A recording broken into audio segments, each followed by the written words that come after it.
ప్రయత్నం చేసినా, ఏదైనా ఇల్లు లోన్ తీసుకోవాలని చెప్పి ప్రయత్నం చేసినా, ఎడ్యుకేషన్ లోన్ తీసుకోవాలని ప్రయత్నం చేసినా, చివరికి నువ్వు ఒక సైకిల్ మోటార్ కొనే ప్రయత్నం చేసినప్పటికి కూడా ఏం కావాలి? పాన్ కార్డు కావాలి.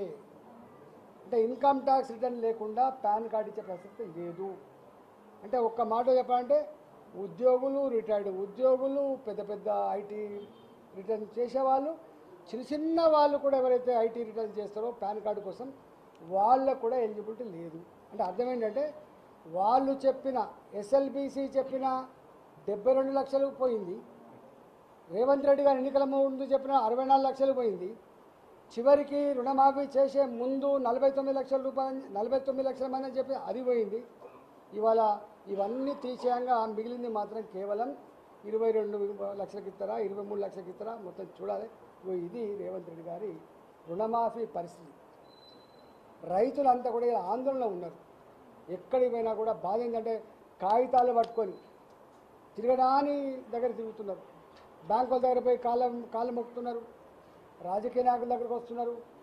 ఏమవుతుందో ఇవాళ తెలంగాణ పల్లెల్లో రైతాంగానికి కంటి మీద కొనుక్కు లేకుండా ఇవాళ ఎవరికైతే రుణమాఫీ కాలేదో ఆందోళనతో తిరుగుతూ ఉన్నారు. వాళ్ళు బాధపడుతున్నారు, కళ్ళ ముందు వాళ్ళకి వచ్చే నాకు రాకపోయింది.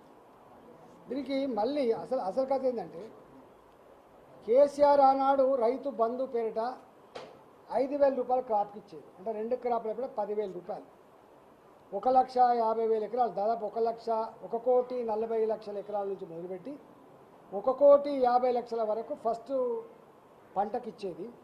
రెండవ పంట కోసం కూడా ఆల్మోస్ట్ 1,20,00,000, 1,30,00,000 వరకు ఆల్మోస్ట్ ఇచ్చేది.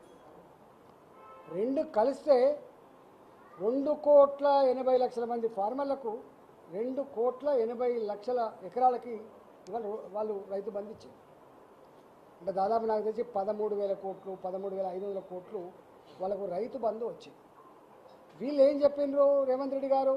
కేసీఆర్ ఇచ్చే ముష్టి 5,000 రూపాయలు అయింది, 7,500 రూపాయలు ఒక్కొక్క క్రాపు చొప్పున 2 క్రాపులకు కలిపి 15,000 కోట్ల రూపాయలు నేను ఇస్తాను.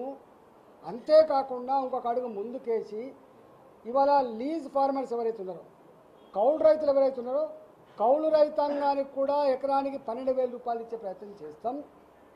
దీనికి తోడుగా ప్యాడీ ఒక్కొక్క క్వింటాలకు 500 రూపాయలు మేము వాళ్ళకు బోనస్ ఇస్తామని కూడా చెప్పింది. ఇదంతా నేను చెప్పింది కాదు, వాళ్ళ 6 గ్యారంటీలు, 66 హామీలు, 420 రకాల పనులు, ఇవన్నీ సోనియా గాంధీ గారి సమక్షంలో, రాహుల్ గాంధీ గారి సమక్షంలో, ప్రియాంక గాంధీ గారి సమక్షంలో యువ పాలసీ కావచ్చు, మహిళా పాలసీ కావచ్చు, రైతు పాలసీ కావచ్చు, విద్యార్థి పాలసీ కావచ్చు,